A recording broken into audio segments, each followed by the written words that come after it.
അസ്സലാമു അലൈക്കും വറഹ്മത്തുള്ളാഹി വബറകാതുഹു. ഇന്ന് ഫുഡ് സേഫ്റ്റി ഡേ ആണ്.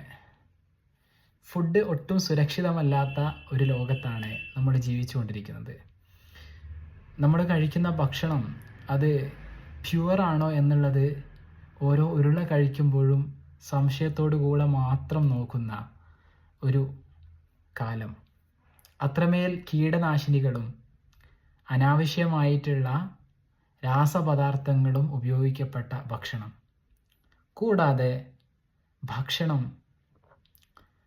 പലതരത്തിൽ വ്യത്യസ്തമായ കോലത്തിൽ ശരീരത്തിന് ഹാംഫുള്ളായ രീതിയിൽ വരുമ്പോൾ അതിൻ്റെ ടേസ്റ്റ് കൊണ്ട് മാത്രം നമ്മൾ ഉപഭോഗം ചെയ്യുമ്പോൾ, അതുപോലെ തന്നെ വ്യത്യസ്തമായ ഫുഡ് ഐറ്റംസ് വ്യത്യസ്തതകൾ കൊണ്ട് നമ്മളതിനെ ആഹാരമാക്കുമ്പോൾ ഒരുപാട് അസുഖങ്ങൾ നമ്മുടെ കൂടെ പാർത്തുകൊണ്ടിരിക്കുകയാണ്. കൂടാതെ നമ്മുടെ ആ ഒരു ഫുഡിൻ്റെ ആ ഒരു സ്കെഡ്യൂൾ, തിന്നുന്നതിനുള്ള സ്കെഡ്യൂളും അമിതമായിട്ടുള്ള ആഹാരം, ഇങ്ങനെ പലതരത്തിൽ നോക്കുകയാണെങ്കിൽ ഫുഡ് സേഫ്റ്റി ഒട്ടും നോക്കാത്ത, ഒട്ടും പാലിക്കാത്ത ഒരു സമയത്താണ് നമ്മളിന്ന് ജീവിച്ചുകൊണ്ടിരിക്കുന്നത്.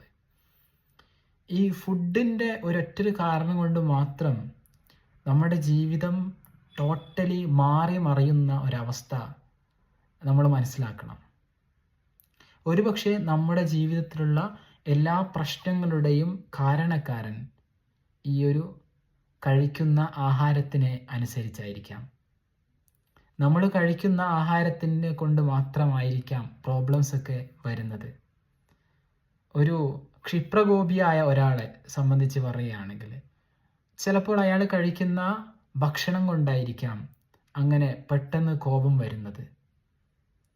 ഇനി അല്ലെങ്കിൽ ഏതെങ്കിലും തരത്തിലുള്ള സ്ട്രെസ്, അല്ലെങ്കിൽ പലതരത്തിലുള്ള ഒരു ലേസി ഫീലിംഗ്, ഒരു കസ്ലാൻ, മടി, അങ്ങനെയുള്ള മനുഷ്യനെ സംബന്ധിച്ചിടത്തോളം പ്രൊഡക്റ്റീവ് അല്ലാത്ത, ക്രിയേറ്റീവ് അല്ലാത്ത ആ ഒരു രീതികളൊക്കെ വരുന്നത് ഈ ഫുഡ് കൺസംഷൻ മൂലമാണ്. നമ്മൾ എങ്ങനെയാണോ ഫുഡ് കഴിക്കുന്നത് അതിനനുസരിച്ചായിരിക്കും ഇത്തരത്തിലുള്ള ആ ഒരു ശാരീരികമായും മാനസികമായിട്ടുള്ള രോഗാതുരമായ അവസ്ഥ സംജാതമാവുന്നത്. So keep in mind that ഈ ഒരു ഫുഡ് സേഫ്റ്റി ഡേയിൽ നമ്മൾ ആലോചിക്കേണ്ടത് എല്ലാ രോഗത്തിനും അതിൻ്റെതായ മെഡിസിൻ ഉണ്ട്. ആ മെഡിസിനിൽ തന്നെ ഏറ്റവും നല്ല മെഡിസിൻ എന്ന് പറയുന്നത് നമ്മുടെ ഫുഡ് കൺസംഷൻ, നമ്മൾ കഴിക്കുന്ന ഭക്ഷണം അമിതമാവാതിരിക്കുക, ലേശം മാത്രം കഴിക്കുക, കുറച്ച് മാത്രം കഴിക്കുക. അതിന് പുറമെ നമുക്ക് ശരീരത്തിന് വേണ്ട കുറേ ഐറ്റംസ് ഉണ്ട്, ആ വേണ്ടത് മാത്രം തിന്നുക. ജങ്ക് ഫുഡ്, അനാവശ്യമായിട്ടുള്ള ഭക്ഷണങ്ങൾ, അല്ലെങ്കിൽ ഫാസ്റ്റ് ഫുഡ്, കീടനാശിനികളൊക്കെ ഉപയോഗിച്ചിട്ടുള്ള, രാസപദാർത്ഥങ്ങളൊക്കെ ഉപയോഗിച്ചിട്ടുള്ള ഫുഡ്, അല്ലെങ്കിൽ പെട്ടെന്ന് ഉണ്ടാക്കാൻ പറ്റുന്ന എന്നാൽ ശരീരത്തിനൊട്ടും നല്ലതല്ലാത്ത ഫുഡ്, ഇവകളൊക്കെ ഉപേക്ഷിച്ചുകൊണ്ട് നല്ലൊരു ഭക്ഷണ ശൈലി നമ്മൾ കാത്തു സൂക്ഷിക്കണം. ജീവിതം വളരെ മനോഹരമായിട്ട് മുന്നോട്ട് നീങ്ങണമെങ്കിൽ നമ്മുടെ ഭക്ഷണവും കുറച്ചൊരു ക്രമബദ്ധമായിട്ട് മാറണം. ആ ഭക്ഷണം കഴിക്കുന്നതിനുള്ളൊരു ക്രമം വേണം, ഭക്ഷണത്തിൻ്റെ അളവിനൊരു ക്രമം വേണം. ഇങ്ങനെ എല്ലാ അർത്ഥത്തിലും ക്രമീകൃതമായിട്ടുള്ള അല്ലെങ്കിൽ സമീകൃത ആഹാരം നമ്മൾ ശീലമാക്കേണ്ടതുണ്ട്. പ്രവാചകർ സല്ലല്ലാഹു അലൈഹി വസല്ലമയുടെ കാലഘട്ടത്തിൽ അവിടെ അസുഖങ്ങളില്ലാതിരിക്കാനുള്ള കാരണം എന്ന് വിചാരിച്ചാൽ ഒന്നാമതായിട്ട് പറയുന്നത് കൂടുതലായിട്ടൊന്നും അവർ തിന്നുകയുണ്ടായിരുന്നില്ല. ശരീരത്തിന് വേണ്ടത് മാത്രമേ അവർ തിന്നാറുണ്ടായിരുന്നുള്ളൂ. ആ സമയത്ത് ഒരുപാട് ആഹരിക്കുക, 2 കറിയുണ്ടാവുക എന്നൊക്കെ പറയുന്നത് അവർക്ക് അചിന്ത്യമായിട്ടുള്ളൊരു സംഗതിയായിരുന്നു. അവർക്ക് ദേ കനോട്ട് ഇവൻ തിങ്ക് അബൌട്ട് ദാറ്റ്. അത്രമേൽ കുറച്ചായിരുന്നു അവർ തിന്നുണ്ടായിരുന്നത്. അതുകൊണ്ട് തന്നെ രോഗങ്ങൾ കുറവായിരുന്നു, വേണ്ടത് മാത്രമായിരുന്നു തിന്നത്.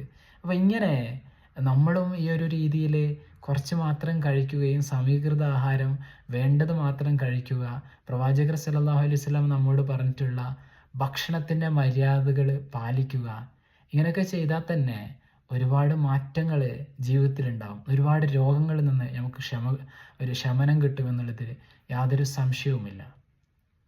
നമ്മൾ ഭക്ഷണം കഴിക്കുന്നതിന് മുമ്പ് കൈ രണ്ടും കഴുകൽ സുന്നത്താണ്. അതുപോലെ തന്നെ അള്ളാഹുവിൻ്റെ നാമത്തിൽ ഭക്ഷണം കഴിച്ചു തുടങ്ങുക. പഠിച്ചവനല്ലേ, നമ്മളൊന്നുമല്ലല്ലോ ഈ ഭക്ഷണം കഴിക്കാൻ പറ്റാത്ത എത്ര ആളുകളുണ്ട്. നമുക്ക് ഭക്ഷണം കഴിക്കാൻ വേണ്ടി പറ്റുന്നില്ലേ? ബിസ്മി കൊണ്ട് സ്റ്റാർട്ട് ചെയ്യുക, അൽഹംദുലില്ലാ എന്ന് പറഞ്ഞുകൊണ്ട് അള്ളാഹുവിനെ സ്തുതി ചെയ്തുകൊണ്ട് ഭക്ഷണം കഴിക്കൽ നിർത്തുക. ഇരുന്നു കൊണ്ട് ഭക്ഷണം കഴിക്കുക, നിന്നുകൊണ്ട് ഭക്ഷണം കഴിക്കാതിരിക്കുക, കുടിക്കാതിരിക്കുക, ഇതൊക്കെ ശ്രദ്ധിക്കേണ്ടതാണ്. അതുപോലെ തന്നെ നമ്മുടെ അടുത്തുള്ള ഭാഗത്തുള്ളത് മാത്രം കഴിക്കുക, പിന്നെ ചവച്ചരച്ച് തിന്നുക, ഒക്കെ സുന്നത്താണ്. നമ്മൾ ആ ഒരു നിയ്യത്തുണ്ടെങ്കിൽ പഠിച്ചവൻ്റെ അടുത്ത് നിന്ന് കൂലിയും കിട്ടുന്നതാണ്. അപ്പോൾ ഈ ഒരു ഭക്ഷണ മര്യാദകളെ പാലിക്കുന്നത് കണ്ടിട്ട് തന്നെ നമ്മൾ സംസ്കാരത്തിലേക്ക് ആകർഷിക്കുന്ന ഒരുപാട് ആളുകളുണ്ട്. സോ ഭക്ഷണത്തിൻ്റെ നല്ല മര്യാദകളൊക്കെ കീപ്പപ്പ് ചെയ്തുകൊണ്ട് നല്ലൊരു ജീവിതം, ഭാസുരമായിട്ടുള്ളൊരു ജീവിതം ഉണ്ടാവട്ടെ എന്ന് ആശംസിക്കുകയാണ്.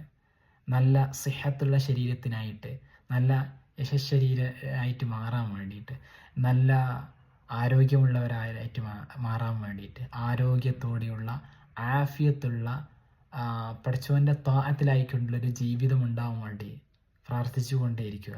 നിങ്ങളുടെ പ്രാർത്ഥനയിൽ എന്നെയും കുടുംബത്തെയും ഉൾപ്പെടുത്തുക. പഠിച്ചവൻ തൗഫീഖ് തരട്ടെ.